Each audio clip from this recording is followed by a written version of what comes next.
I think we're on. Alright, cool.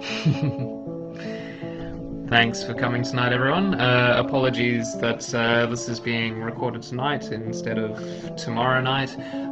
The main reason for that is it's Grace's birthday tomorrow, so we're going to have a family dinner at home.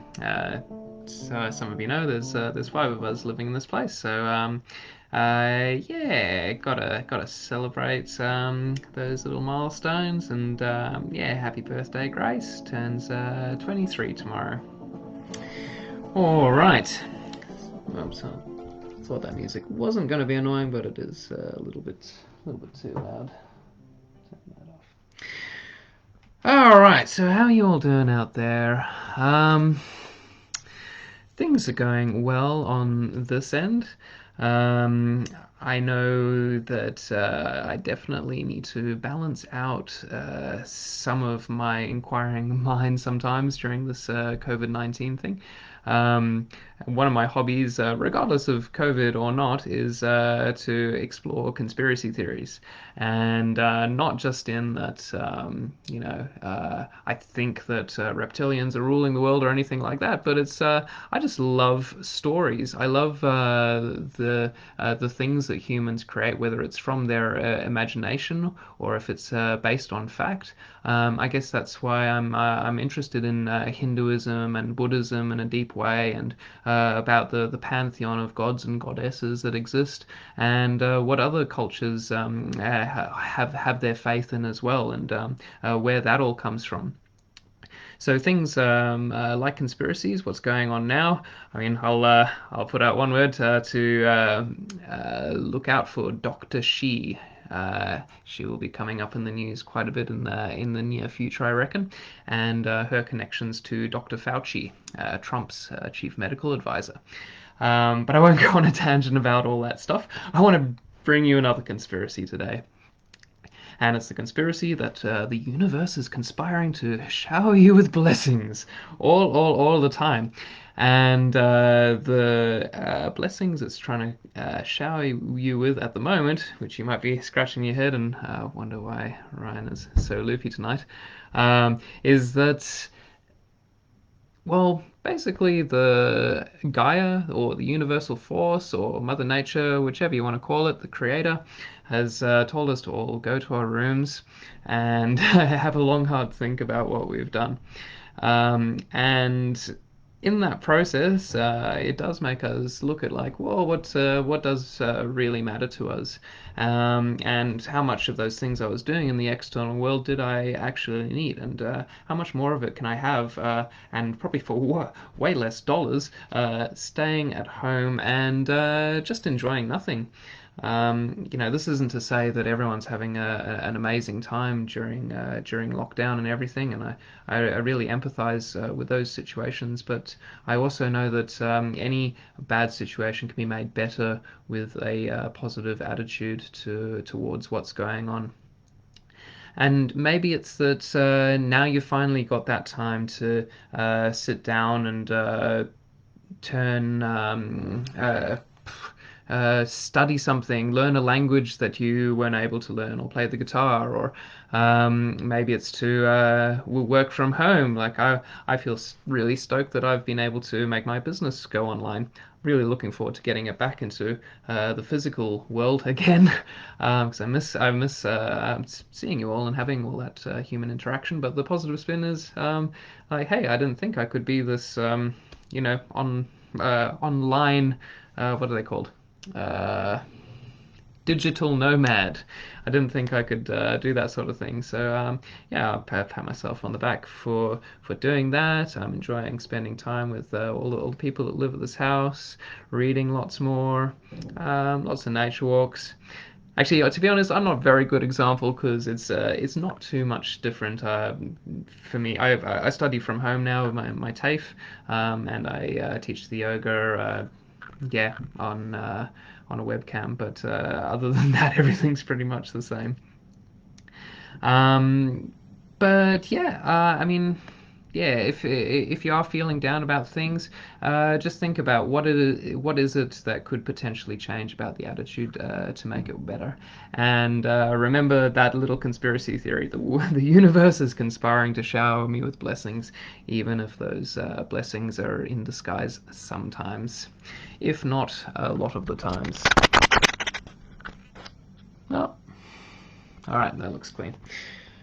All right, without further ado, we'll get started. So, if you'd like to join me in the mantra, um, if you want to type into Google Sahana Vavatu mantra, Sahana Vavatu mantra, Vavatu with a V, and then you can have the lyrics up there for you. Hands come into prayer, attention between the eyebrows. Deep breath, inhale.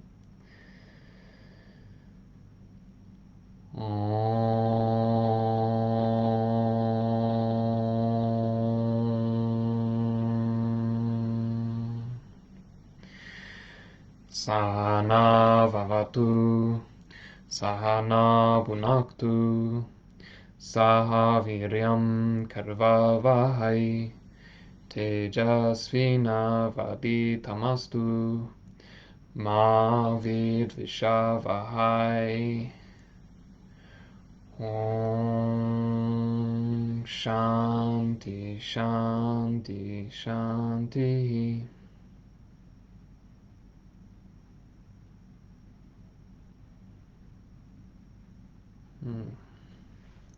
Okay, thank you. That's nice. I like that mantra. It's before giving one of these discussions, I feel quite lifted up and maybe a little bit ungrounded, like, oh, I've got to talk about all these things for the next little while, but then having the mantra and then the little silence afterwards and sound of rain, it's yeah, quite peaceful, quite nice to be here. All right, so today, Patanjali Yoga Sutras 1.18. We start off with in this sutra, we describe objectless samadhi, where cessation of our cognition as a practice will lead us beyond the residual cognitive imprints. Okay, so that's quite a mouthful of stuff. So if you remember the previous sutra, it was on samadhi with an object. So samadhi with an object is that you've still retained and maintained the knowledge that got you to that place of liberation. Objectless samadhi, to my understanding, is once you've let go of that knowledge as well, and of the practices that took you there as well. And in Zen Buddhism, they call this discovering the form of no form, or finding effortless effort. It's being completely in the flow of reality itself, that you don't feel there's any obstacles at all. It's another way of saying that well, where samadhi with object, it's a bit of a juxtaposition, because it almost sounds opposed to the previous sutra about object samadhi, samadhi with an object. It suggests, this sutra, that there's a spiritual materialism that gets formed with our ideas and our practices and our scriptures and our tradition and whatever it is that got us to a particular place, and that we cling to it. So then in the end we have to let go of that as well. Where actually I think the two sutras, samadhi with object and samadhi without object, aren't really opposed to each other, but in a strange way, when you've come to really deeply understand the two and find the wisdom of the two, you find that the two are kind of one in the same thing. And what's an analogy for how that would be? It's like, if you picture how the yin yang is, the yin isn't opposed to yang, but one must exist because the other exists. It's samadhi with an object must exist so that samadhi with an object can exist as well. And yeah, there's another approach that you could have with it, which is saying that. Okay, this one's even harder to explain, but that samadhi with object, the object that you're holding onto, is the divine object, the spiritual object. So, for example, that could be that person who is a strong belief in God, and God is the thing that is holding them in that liberated state.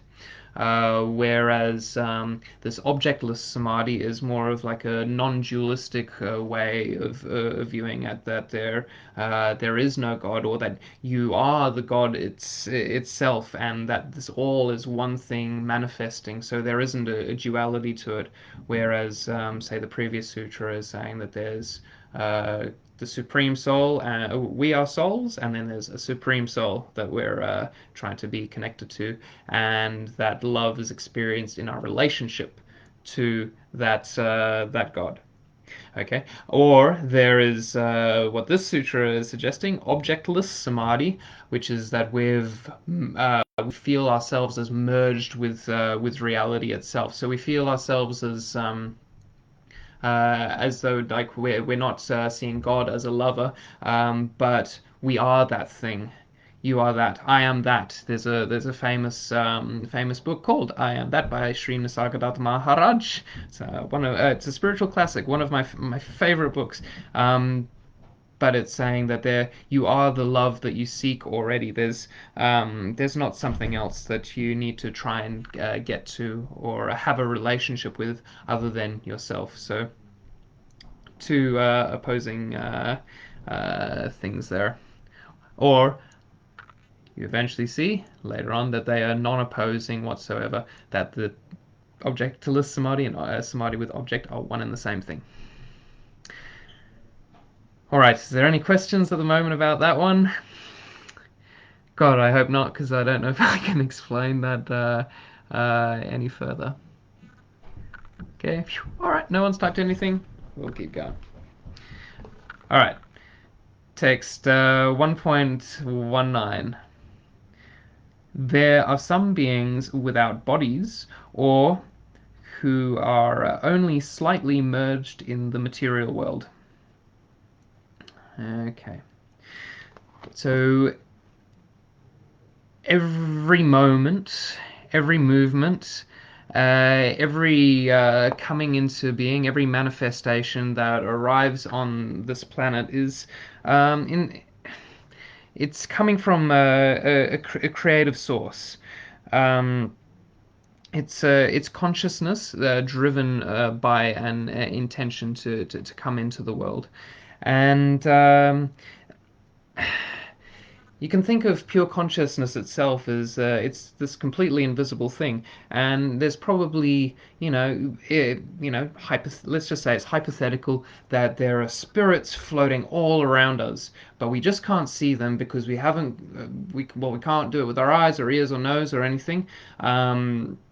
Nor can we get the scientific instrument that records what this spirit or soul is that's floating around. We can't even get a scientific instrument to record what our own soul is. So, hypothetically, there could be spirits and souls all around us right now, breathing them in and out. It's a weird thought, isn't it? Um, but this is what I think becomes the basis of things like animistic traditions, where we see there's a spirit in the wind. There's a spirit that comes with the sun and the rain and the waves. Everything is imbued with some personality and character to it. Every rock, every tree, and every mountain has a tent, has a spirit, has a name. Like the old Pocahontas song, hey? But then even further still, there's like every religion in the world has got an unseeing being, whether that's one being, the god, or the Hindus who say that it's heaps of gods, or in Tibetan Buddhism, there's demons and demons and angels, benevolent ones, non-benevolent benevolent ones, daikinis and daikinas. There's so many different things that apparently exist for them, which we don't have any skeleton of living in this material world, but we believe them, or they would believe them to be there anyway. Um, but then there's also, well, this sutra itself, it says there are some beings without bodies. So that's referring to the spirits that are that are within the weather and everything, or the gods and goddesses, angels, demons. But then he goes on to say, or who are only slightly merged in the material world. So beings that are only slightly merged into the material world, we can think of as, I don't know if you've ever seen any footage of Ramana Maharshi, Sri Nisargadatta Maharaj, Maharishi Mahesh Yogi, um, who else? Bhaktivedanta Swami Prabhupada. They're all sages who existed within the last 100 years or so, and if you look at them and the way that they are, and even if any of you have been to India, you'll see some men there who they're clearly halfway between this world and another world, and you're just like, whoa, like what is your experience of reality? Like what are you seeing that I'm not seeing with these eyes? Because apparently their world is completely different to what we're seeing in our everyday life. It's absolutely fascinating, and that's I think that's when you arrive to a certain level of spiritual status, not as in like status in society, but like you've done so much practice that your consciousness has changed, and it's started to merge into something more ethereal, lighter, and more divine. So you're not just experiencing this material reality, but you're experiencing another dimension of spiritual reality at the same time. So they're the slightly merged objects with this world. Yep. So they're outside. They're existing outside of our normal boundaries and senses. Okay, let's keep going. 120. The path is made of faith, conviction, memory, absorption, and wisdom. Okay, so this is the spiritual path that we're walking on, or in our particular case, the path of Ashtanga Yoga. So let's break that down. He's mentioned 5 different characteristics that the path is made of. The first one being faith. Faith is that you've got to at least come to some level of understanding that I believe that there's this thing that I want. There's this thing that I want out, or I'm craving, or I need outside of my regular understanding of reality. If I was content to just work the job that I was doing, earn the money, have the food, have the home, have the car, have the holiday when I could, that stuff, and everything was mundane, structure, which maybe it is for a lot of people. But I think a lot of people have that kind of life, or even a much more extravagant life, that they've become a millionaire or a billionaire, and they've attained everything that they possibly could out of material life, and still they haven't found what they were incarnated on this planet to do, or still hadn't found some form of nourishing satisfaction or spiritual satisfaction. So conviction is coming to a point where, okay, if you were to say, I'm not my body, I'm not my mind, I'm not the possessions that I have, I'm not my society status. I'm not a mum. I'm not a dad. I'm not a son. All these words and labels that we put to who we truly are, and we want to look for something deeper and look for like what's the essence of like where we come from and what's this causeless bliss that we erupt from. That's the kind of faith that you're having when you're approaching a spiritual path, I think. This is trying to find what's underneath all these layers of materiality.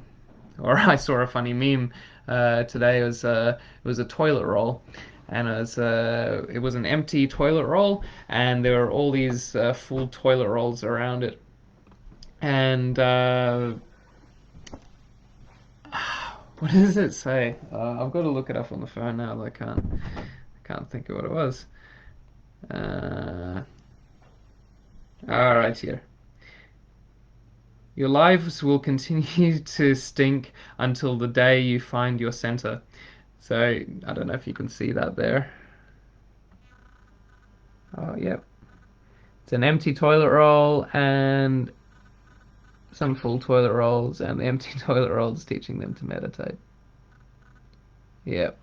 So that's kind of like what we're trying to do. We're trying to unravel all these layers that cover us, that keep us so attached to material life and everything, and all our unconscious habits and yada yada, to try and find what it is that's in the center. Which, in the case of a toilet roll, is an empty. But he looks pretty happy in that picture. So yeah, good meme. All right, moving on. So the path is made up of faith. We covered that. Conviction. Hmm. So experiences harden with the practice. I found that when I was first starting to experiment with different meditation methods and read different books, I wanted to kind of get a taste of something first, get a taste for it. Maybe it worked for me, maybe it didn't. Some of them work better than others. It's a bit of a mixed bag and a little bit of a minefield with that stuff sometimes. But what I found was once I found Ashtanga yoga, it was a real more light bulb sort of moment that I found it, and then I kept doing it. I kept doing it, and I wanted to see like what happens if I start doing this. My first year of it, I was doing it say 3 4 times a week. Then as I got towards the end of that year, I was like, all right, I'm really gonna, make an effort to do it the full 6 days a week and see what happens, just for an experiment and just because I'm liking it so much. Um, and I'd get there, not all the time. Some days, sometimes I'd do 6 days, and another week I'd do 2 days. It was a fluctuating bit. But then after that first year, I made it a solid conviction that, okay, if I'm gonna really get anything from this, the 5 6 day a week practice is pretty much where I want to stay, and I've managed to do that for the most part. I think there's I could less than 10 days over the last 9 years that I've missed practices. So I'm there's my spiritual ego coming in. I'm quite proud of myself for being able to maintain it that way. Now that's not to say that that's everybody's path. Somebody else's path might look like doing a couple of days of postures a week and using the other days for to do aspects like pranayama meditation. I think it's for me it works going 110%. I just have too much energy to go into the stuff. So I want to do asanas and pranayama and meditation every day because I feel that I get a higher taste from that, and I want to keep going to that thing. It's an addict mindset. Of those of you that don't know me more personally, I've been addicted to stuff in the past. And, younger years, drinking, even in the earlier years of practicing Ashtanga, smoking and marijuana, other party drugs along the way. Nothing too serious or whatever, but it's stuff was in there where it's like, okay, if I wasn't going to get addicted to doing a yoga practice, I was going to get addicted to something else. So I'm glad I got addicted to this. So that's conviction. The next one, memory. Memory. So that's remembrance of this, remembrance of the past. So remembering why you're on this path. Um, I think part of that remembering of the past is that in every breath, every step you take, every move you make, you are the love that you're seeking. If that, that's what spiritual life is. I think it's finding a love inside of yourself. Imagine the love that you have with your child, or the love that you have with your partner, if it's a good one, or the love that you have with a sibling, maybe, or even if humans are a bit too complicated for you, maybe it's the love that you have for your dog. Um, what you feel with that other thing, the spiritual path is finding that love to exist within yourself all the time, without the need for another to even be there. I mean, great if they are there, wonderful, share the love, but yeah, your spiritual essence, and I think the soul's essence is love itself. So memory, remember all the time, you are the love that you are seeking. Absorption. Okay, and then on the path, one day, the path you become the path itself. The thing that you are seeking on the path merges into you. So it becomes harder to differentiate the practice that you're doing on your mat or on your meditation cushion with your everyday life. You'll start to see that everything that happens on the mat is a reflection of something else that's happening in your life. You might be doing the dishes and experience these moments of great bliss and gratefulness and happiness for life itself. I was feeling something really nice today, and it was just the simplest thing, just looking out the window and seeing that the trees are changing color. Like, oh, that's just so pretty. And there was a cockatoo, and he's squawking in the tree, and like, oh, hello, mate. And then there were these beautiful clouds rolling in over Arthur's Seat, and it just looked magnificent and really dramatic because there's a bit of a storm coming through. Um, yeah, there's just yeah, moments where you feel really deeply absorbed in life and love, and yeah, I think that's what's being referred to in the sutra. And then lastly, wisdom. So we've gone through the path is made of faith, conviction, memory, absorption, and lastly, wisdom. So finally, wisdom. It's once you've found the selfless home inside yourself, you found the love, you're walking the path, you feel absorbed in it, you feel wonderful, and then wisdom is being able to communicate that message in some way. Um, I hope I can become wise one day so that I can explain this stuff in a better way. Um, but you can recognize that in yogis who've practiced for much longer and understood this stuff much better. That they not just you know that they're practicing and they're walking the path and all of that stuff, and they've got this great love inside themselves, and they appear so merged or half merged with the material world, half merged with the spiritual world. But they're able to communicate it so eloquently as well, and they're just beautiful to listen to, and beautiful to ask questions to, and a great resource for life. So yeah, the path, wisdom. guess that's where we eventually come. So these five aspects of the path, I guess, are kind of like stages of the path. First, we have faith. We want to believe in something because we believe that something bigger is out there. Next is conviction. We've found that thing, and we believe that this thing is going to be our vehicle to get us to someplace. Memory. It's memory. That's kind of like the halfway point where you're like, okay, I'm feeling something, but I've got to remember that it's like it's always there. The change I'm seeking, the love that I'm feeling, it's already in there. You need to remember who you are along the way. Absorption, it's you've started to merge even more deeply into that thing, and it becomes more ingrained into your DNA. And then finally, wisdom is you've got it really ingrained into yourself, and you're able to communicate and share that thing. All right. Moving on. Should we do one more? Is anyone there? Oh, we got... Alright, 2 people watching. Cool. Thanks for watching, guys. Hello.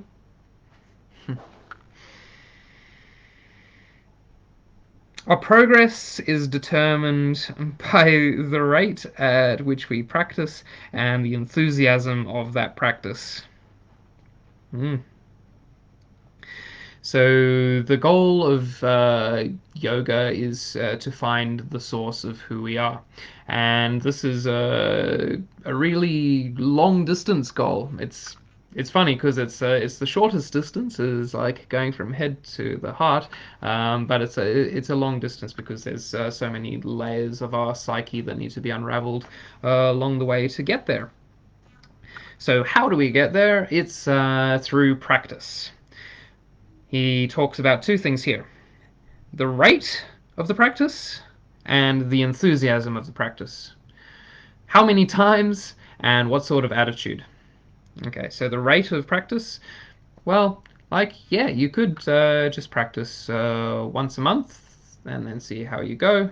I think it would take you a really long time to get anywhere doing a practice once a month, which, I mean, a lot of people do that. I mean, it's great that you're dipping the toes and things and trying something, but doing something once a month, it's going to get you somewhere pretty slowly. Uh, I'd say, like, a starting point twice a week. Someone's doing a practice, whether it's, this Ashtanga practice or some other kind of meditative tradition, twice a week at least do that. And then you'll feel some progress, feel changes, tangible changes that you're applying to your everyday life. Then you try it 3 times a week. See how that doubles up on the benefits that you were getting from 2 times a week. But you're only just doing 1 extra day a week, and yeah, the benefits are multiplying. Then you try it 4 days a week, 5 days a week, 6 days a week, every day. See how that goes. You know, maybe it isn't that you're just doing asana practice, but on some of those days you're doing pranayama or meditation. Just I think do something every day or almost every day. I like to give myself at least 1 day off a week and an extra day off for the full moon and the new moon. That's the Ashtanga traditional way of doing it. Um, but the more regularly that you do something, the sooner you get better at it. Like, playing the guitar or anything else that you need to learn. Do it more often, you'll get better at it sooner. And he makes an important point in the second part of that is the enthusiasm of the practice. So we've got to have a lot of gusto for it. If we're begrudgingly dragging ourselves up and getting on the mat and like absolutely hating it, going through the postures in a sloppy, I can't be fucked sort of attitude, or sitting there in meditation just being bored and like, oh, woe is me, why am I doing like that attitude is going to take you to a very different place to that person who's like, yes, all right, I'm up. Okay, let's move the body. Or I'm going to sit down and I'm going to work out who the fuck I am. Yeah, it's really important to have the right attitude. The best tip I could give for finding the right attitude is to fake that attitude till you make it. there's a lot of scientific studies about smiling and its effect on serotonin levels through the body. And serotonin being a reward system for your brain. So I think serotonin is this happy drug. It's not quite MDMA or cocaine or something, but it's close enough. It's the brain mostly relies on dopamine and serotonin as its reward mechanism. So when you do something, that's easy to do and satisfying, like scrolling on the phone, watching YouTube, watching a Netflix. Um, think of another example.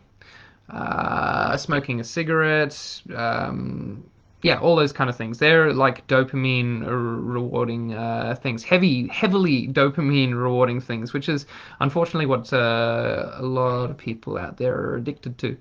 Um, and then we've got serotonin reward, so things that make us genuinely happy. So laughing, being in love with somebody, um, sports that we enjoy, yoga. But actually, just having a smile is enough to start creating serotonin in you. So when I get onto the mat or get onto the meditation cushion, the first thing I want to do is smile so that it starts to reinforce in my mind. It's like giving the mind a treat, that it's yeah, positive behavioral psychology, and saying like, yes, good, you're on the mat. I form a positive association with stepping onto my mat. I have my smile on the face. That smile gives me the serotonin.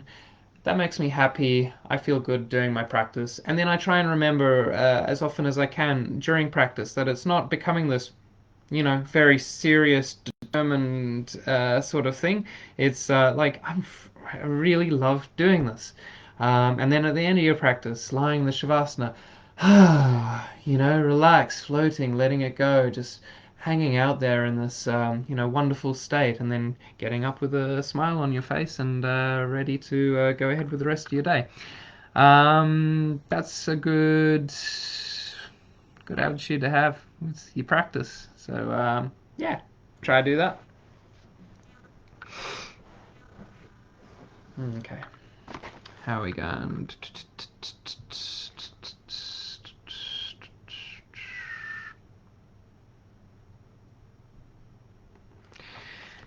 Yeah.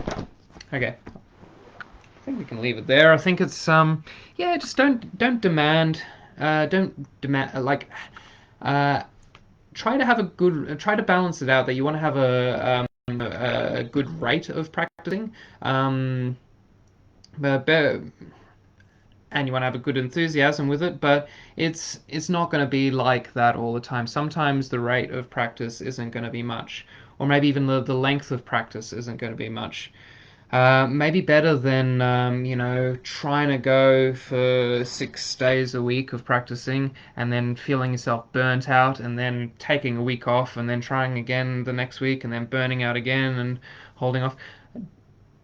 Don't do like massive practices. Maybe just keep a regular practice, but do it for only 5 minutes, 10 minutes, something like that. It's more just like making that time to be present is enough, rather than begrudgingly going through 2 hours of asana, pranayama, meditation, and everything. A little bit every day is better than a lot in more sporadic doses. And smile. All right, we've got about 6 minutes left, so is there any questions at this point before we go to the meditation?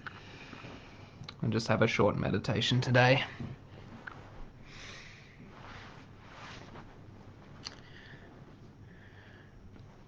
Nope. All right. So just sitting up nice and tall. Crossing the legs, you can rest the hands however they like. Thumb and forefinger touching if you like with the straight arms. Or just resting your right hand on top of the left and sitting them on the lap. Shutting up the eyes. feel that the sitting bones push down into the floor as you grow a little bit taller up through the crown of the head. And then beginning to pay some attention to the breathing. Not imposing too much on the breath, just having a steady, even pace of breath. And see if you can direct your breath to certain areas. Just breathing into your belly.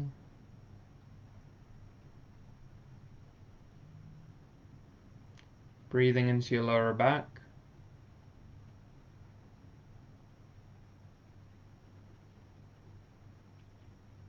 Breathing into your lower ribs, the sides of your trunk.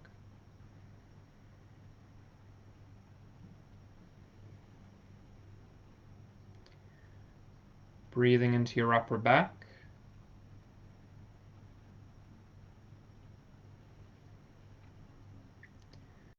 Breathing into your heart and into your chest, feeling the collarbones lift.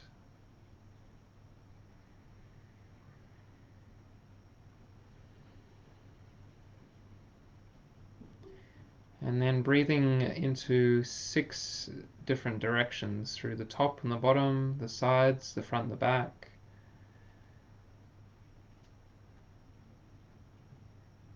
Imagining the entire torso as like a balloon inflating.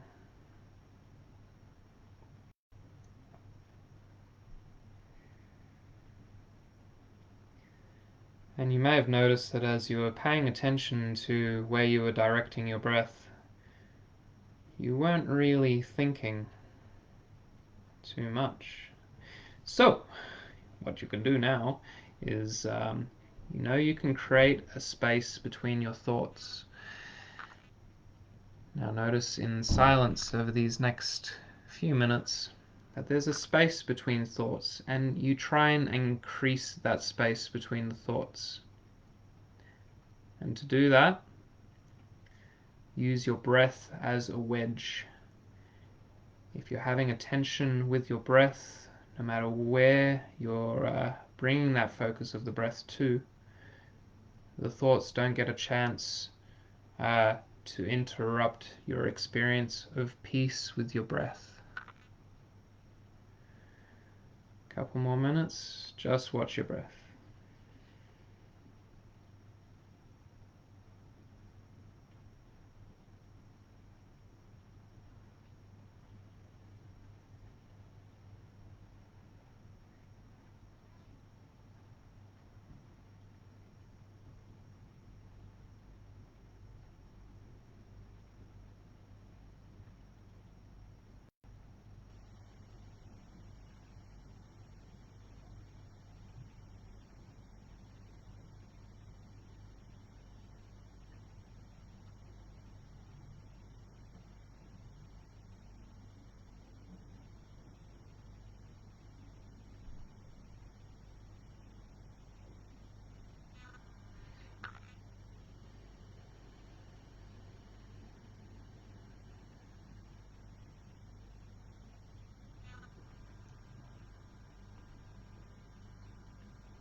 Alright.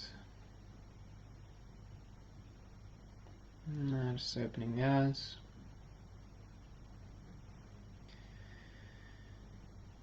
And just going to leave it there for today. So, thanks very much for coming, everyone who made it tonight. And Those of you watching the recording, hope you enjoyed the show. See you again in the morning. Namaste.